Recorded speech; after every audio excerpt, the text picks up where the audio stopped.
कहते हैं कि इतिहास खुद को दोहराता है, पर बिजनेस की दुनिया में हर पल, हर मौका सिर्फ एक बार आता है। हाँ। मतलब अगला बिल गेट्स कोई ऑपरेटिंग सिस्टम नहीं बनाएगा और अगला मार्क जकरबर्ग कोई सोशल नेटवर्क नहीं। जो उनकी नकल कर रहा है वो उनसे कुछ सीख नहीं रहा असल में। बिल्कुल। और आज हम पीटर थियल की किताब 0 to 1 के कुछ बहुत ही दिलचस्प आइडियाज पर बात करने वाले हैं। ये किताब सिर्फ स्टार्टअप्स के बारे में नहीं है, बल्कि भविष्य बनाने के एक बिल्कुल अलग नजरिए के बारे में है। और इसकी शुरुआत एक ऐसे सवाल से होती है जो थियल अक्सर इंटरव्यू में पूछते हैं। सुनने में बड़ा आसान है, पर जवाब देना उतना ही मुश्किल। वो वाला सवाल कि वो कौन सा जरूरी सच है जिसे आप मानते हैं पर बहुत कम लोग आपसे सहमत है। हाँ, वही। ये सवाल जितना आसान लगता है उतना है नहीं। बिल्कुल नहीं। और इसका मकसद किसी को उलझाना नहीं है।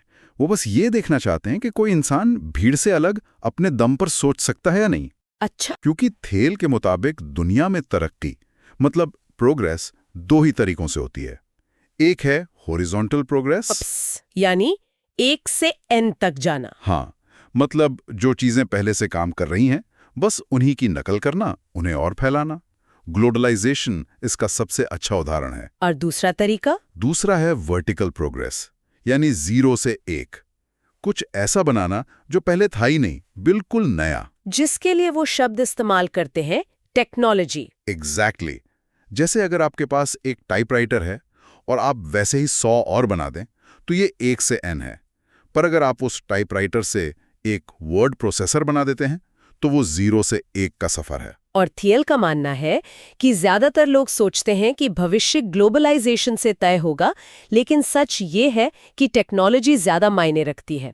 तो चलिए इसी विचार की तह तक चलते हैं। जरूर। मुझे किताब की एक बात बड़ी मजेदार लगी। उन्होंने लियो टॉल्स्टॉय की एक बहुत मशहूर लाइन को बिजनेस के लिए पूरी तरह से पलट दिया है। हाँ, अन्ना कैरेनिना की पहली लाइन कि सभी सुखी परिवार एक जैसे होते हैं। और धेल कहते हैं कि बिजनेस में इसका ठीक उल्टा होता है। उनका कहना है सभी खुशहाल कंपनियां अलग अलग होती हैं। हर एक अनोखी समस्या को हल करके एक मोनोपोली बना लेती है। हाँ, और सभी असफल कंपनियां एक जैसी होती हैं, वो कंपटीशन से नहीं बच पाई। एक मिनट, मोनोपोली, ये शब्द सुनते ही तो कुछ नेगेटिव सा लगता है ना? बिल्कुल। हम तो स्कूल से यही सीखते आए हैं कि कंपटीशन अच्छा होता है, ग्राहकों को बेहतर प्रोडक्ट्स मिलते हैं, कीमतें कम होती हैं। और मोनोपोली तो इसका दुश्मन है। हाँ, और यही वो अलोकप्रिय सच है जिसकी थेल बात कर रहे हैं। वो कहते हैं कि जिसे हम कंपटीशन कहते हैं वो असल में एक तरह की जंग है। एक जंग? हाँ, एक ऐसी जंग जिसमें कोई नहीं जीतता। इसे समझने के लिए अमेरिकी एयरलाइंस और गूगल की तुलना करते हैं। ठीक है। 2012 में अमेरिकी एयरलाइंस ने अरबों डॉलर का रेवेन्यू बनाया, लाखों लोगों को उनकी मंजिल तक पहुंचाया। लेकिन हर टिकट पर उनका मुनाफा कितना था? सिर्फ 37 सेंट। वो एक दूसरे से लड़कर अपना सारा मुनाफा गंवा रहे थे। और गूगल? उसी साल गूगल ने एयरलाइन से बहुत कम रेवेन्यू कमाया, लेकिन अपने रेवेन्यू का 21% हिस्सा मुनाफे के तौर पर रखा, जो एयरलाइन इंडस्ट्री के कुल मुनाफे से 100 गुना ज्यादा था। बिल्कुल। क्यों? क्योंकि एयरलाइंस एक जैसे प्रोडक्ट बेचती हैं और कीमत पर लड़ती हैं, जबकि गूगल का सर्च में एक छत्रराज है, एक मोनोपोली है। तो थियल के हिसाब से पूंजीवाद और प्रतिस्पर्धा असल में एक दूसरे के उल्टे हैं। हाँ, पूंजीवाद का मतलब है पैसा बनाना, लेकिन जब कंपटीशन बहुत ज्यादा हो तो सारा मुनाफा तो खत्म ही हो जाता है। ये तो सोचने वाली बात है। तो फिर ये कंपनियां अपनी मोनोपोली को स्वीकार क्यों नहीं करती? मतलब गूगल कभी नहीं कहता कि वो एक मोनोपोली है। क्योंकि वो सरकारी रेगुलेशन और जांच से बचना चाहते हैं, इसलिए वो झूठ बोलते हैं। मोनोपोली वाली कंपनियां दिखावा करती हैं कि वो बहुत बड़े और मुश्किल बाजार में है। अच्छा। वो गूगल कहेगा हम तो बस एक टेक कंपनी है, हम तो एप्पल और फेसबुक से कंपटीशन कर रहे हैं। या हम एक एडवर्टाइजिंग कंपनी है और हम तो टीवी और प्रिंट से कंपटीशन कर रहे हैं। वो अपने बाजार को इतना बड़ा दिखाते हैं कि उसमें वो एक छोटी मछली लगे। सही पकड़ा। और जो कंपनियां मोनोपोली नहीं है वो इसका ठीक उल्टा झूठ बोलती हैं। हाँ, वो अपने बाजार को बहुत छोटा करके दिखाती हैं। जैसे पालो अल्टो में एक ब्रिटिश रेस्टोरेंट का मालिक कह सकता है कि पालो अल्टो में ब्रिटिश खाने के बाजार में हमारी मोनोपोली है, जबकि सच तो ये है कि उसका असली बाजार पालो अल्टो के सारे रेस्टोरेंट्स हैं। बिल्कुल, जहां उसे हर तरफ से कंपटीशन मिल रहा है। सही बात है, पर एक टिकाऊ मोनोपोली बनती कैसे है? मतलब ऐसी क्या खास बात होती है एक बिजनेस में जो उसे लंबे समय तक दूसरों से बचाती है? थियल इसके लिए 4 मुख्य बातें बताते हैं। पहली और सबसे जरूरी चीज है आपकी अपनी टेक्नोलॉजी, प्रोप्राइटरी टेक्नोलॉजी। ये तो सबसे बड़ा हथियार हुआ। हाँ, पर ये टेक्नोलॉजी बस थोड़ी सी बेहतर नहीं होनी चाहिए, बल्कि अपने सबसे करीबी विकल्प से कम 10 गुना बेहतर होनी चाहिए। 10 गुना, ये तो बहुत बड़ा बेंचमार्क है। आज की दुनिया में इसका कोई उदाहरण? थील अपनी कंपनी पेपाल का ही उदाहरण देते हैं। जब पेपाल आया तो ऑनलाइन पेमेंट के लिए लोग चेक भेजते थे, जिसमें 7 से 10 दिन लगते थे। हाँ, पेपाल ने उसे एक पल में होने वाला बना दिया। ये 10 गुना से भी ज्यादा बड़ा सुधार था। अमेज़न भी एक अच्छा उदाहरण हो सकता है। बिल्कुल, अमेज़न ने ऑनलाइन शॉपिंग को इतना आसान बना दिया कि दुकानों पर जाने से वो 10 गुना बेहतर लगने लगा। ठीक है, तो पहली चीज हुई 10x टेक्नोलॉजी। दूसरी क्या है? दूसरी है नेटवर्क इफेक्ट्स, यानी नेटवर्क प्रभाव। ये बहुत दिलचस्प है। मतलब एक प्रोडक्ट तब और फायदेमंद हो जाता है जब ज्यादा लोग उसे इस्तेमाल करने लगते हैं। हाँ, फेसबुक इसका क्लासिक उदाहरण है। अगर आपके सारे दोस्त फेसबुक पर हैं तो आपके लिए भी वहां होना जरूरी हो जाता है। लेकिन नेटवर्क इफेक्ट वाली कंपनियों के साथ एक खतरा भी तो है। शुरुआत में जब यूजर्स कम होते हैं तो प्रोडक्ट लगभग बेकार होता है। आपने बिल्कुल सही नस पकड़ी है। इसे कोल्ड स्टार्ट प्रॉब्लम कहते हैं। तो इसे कैसे हल किया जाए? इसीलिए थियल कहते हैं कि नेटवर्क बिजनेस को हमेशा बहुत छोटे बाजार से शुरू करना चाहिए। इतना छोटा बाजार जिसे आप आसानी से डोमिनेट कर सकें। जैसे फेसबुक ने सिर्फ हार्वर्ड से शुरुआत की थी। एग्जैक्टली। पेपाल ने शुरुआत में सिर्फ ईबे के पावर सेलर्स पर फोकस किया। एक बार जब आप एक छोटे जुड़े हुए ग्रुप पर छा जाते हैं तो नेटवर्क अपने आप फैलने लगता है। समझ गई, छोटा शुरू करो फिर फैलो। और तीसरी विशेषता? तीसरी है इकोनॉमीज ऑफ स्केल, यानी बड़े पैमाने की अर्थव्यवस्था। इसका मतलब है कि एक बिजनेस जितना बड़ा होता जाता है उतना ही मजबूत होता जाता है, क्योंकि उसकी लागत कम होती जाती है। हाँ, और सॉफ्टवेयर कंपनियों के लिए ये सबसे ज्यादा सच है।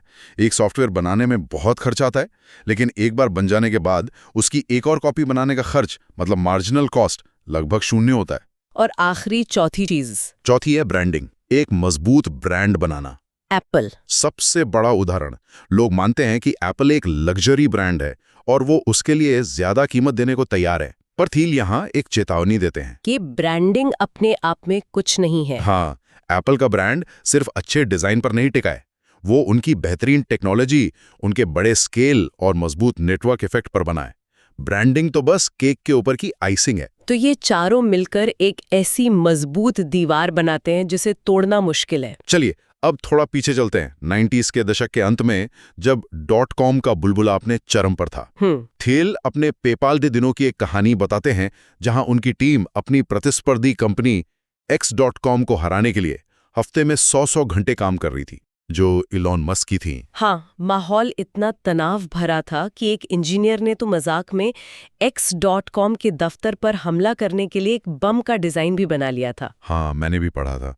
ये दिखाता है कि कंपटीशन कितना विनाशकारी हो सकता है, न सिर्फ मुनाफे के लिए बल्कि काम करने वाले लोगों की मानसिकता के लिए भी। आप कुछ नया बनाने के बजाय अपने दुश्मन को तबाह करने के बारे में सोचने लगते हैं। बिल्कुल। और फिर मार्च 2000 में ये बुलबुला फूट गया, नैस्डैक क्रैश हो गया और इसने सिलिकॉन वैली की पूरी सोच को बदल कर रख दिया। और उस क्रैश से थियल के मुताबिक लोगों ने कुछ सबक सीखे जो आज भी स्टार्टअप्स की दुनिया में मंत्र की तरह दोहराए जाते हैं। हाँ, 4 बड़े सबक जिन्हें थियल पूरी तरह गलत मानते हैं। पहला था धीरे धीरे और छोटे कदम उठाओ, क्योंकि बड़े बड़े सपने देखने से ही बबल बना था। पर थियल का जवाब है, छोटी मोटी चीजें करने से बेहतर है कि कुछ बड़ा करने का साहस दिखाया जाए। दूसरा सबक, लीन और फ्लेक्सिबल रहो। मतलब कोई लंबी चौड़ी योजना मत बनाओ, कार में सुधार करो, नए बाजार मत बनाओ। और थील का जवाब है, प्रतिस्पर्धी बाजार मुनाफे को खत्म कर देते हैं, नए बाजार बनाओ जहां आप मोनोपोली बन सको। और चौथा, जो बहुत लोग मानते हैं, सिर्फ प्रोडक्ट पर ध्यान दो, बिक्री पर नहीं। हाँ, कि अगर प्रोडक्ट अच्छा है तो वो खुद बिक जाएगा।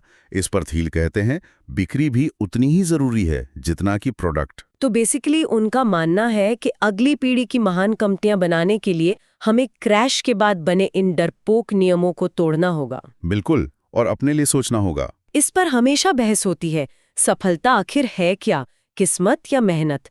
जैक डॉर्सी ने एक बार ट्वीट किया था, सफलता कभी अचानक नहीं मिलती। थील का इस पर क्या नजरिया है? क्या हम अपना भविष्य खुद बना सकते हैं? ये एक बहुत बड़ा सवाल है और थील इसे एक फ्रेमवर्क से समझाते हैं। वो भविष्य को देखने के 4 नजरिए बताते हैं। आशावादी बनाम निराशावादी और निश्चित बनाम अनिश्चित। हाँ, पहला है डेफिनेट पेसिमिज्म, यानी निश्चित निराशावाद। आप मानते हैं कि भविष्य बुरा होने वाला है और आपको पता है कि वो कैसा होगा, इसलिए आप तैयारी करते हैं। जैसे आज का चीन एक अच्छा उदाहरण है। वो भविष्य को लेकर गंभीर हैं, वो जानते हैं कि संसाधन कम हो रहे हैं, इसलिए वो पश्चिम की नकल करके तेजी से विकास कर रहे हैं ताकि वो बच सकें। और दूसरा है इंडेफिनिट पेसिमिज्म, अनिश्चित निराशावाद। आपको लगता है कि भविष्य बुरा होगा, लेकिन कोई नहीं जानता कि क्या करना है। ये आज के यूरोप जैसा है, जहां कोई बड़ी साहसिक योजना नहीं है। हाँ, लोग बस उम्मीद करते हैं कि चीजें और खराब ना हो। ठीक है, ये तो निराशावादी नजरिए हुए। आशावादी कौन से हैं? तीसरा है डेफिनेट ऑप्टिमिज्म, यानी निश्चित आशावाद। आप मानते हैं कि भविष्य बेहतर होगा और आपके पास उसे बेहतर बनाने का एक प्लान है। 1950 और 60 के दशक का अमेरिका। बिल्कुल। तब लोगों ने Golden Gate Bridge, Apollo program जैसी बड़ी परियोजनाएं बनाई। उन्हें विश्वास था कि वो भविष्य का निर्माण कर सकते हैं। और चौथा, जो शायद आज सबसे ज्यादा लागू होता है। हाँ, चौथा है इनडेफिनिट ऑप्टिमिज्म, अनिश्चित आशावाद। आप मानते हैं कि भविष्य बेहतर तो होगा, लेकिन आपको नहीं पता कि कैसे। इसलिए कोई खास योजना बनाने की जरूरत नहीं, बस प्रक्रिया पे भरोसा करो। बिल्कुल। थेल के मुताबिक 1982 के बाद से अमेरिका और ज्यादातर पश्चिमी दुनिया इसी नजरिए से चल रही है। यहाँ इंजीनियरिंग के बजाय फाइनेंस भविष्य का प्रतीक बन गया है। लोग नई चीजें बनाने के बजाय पहले से मौजूद चीजों को इधर-उधर करके पैसा बनाने पर ध्यान देते हैं। सही बात है। ये अनिश्चित आशावादी तो है, जिसकी वजह से आज के युवा एक ऐसा बायोडेटा बनाने में सालों लगा देते हैं जो उन्हें किसी भी चीज के लिए तैयार दिखाता है, लेकिन किसी एक खास चीज के लिए नहीं। हाँ, वो हर दरवाजा खुला रखना चाहते हैं। वो विकल्पों का एक पोर्टफोलियो जमा करते हैं, लेकिन कभी ये तय नहीं करते कि उन्हें असल में क्या बनाना है।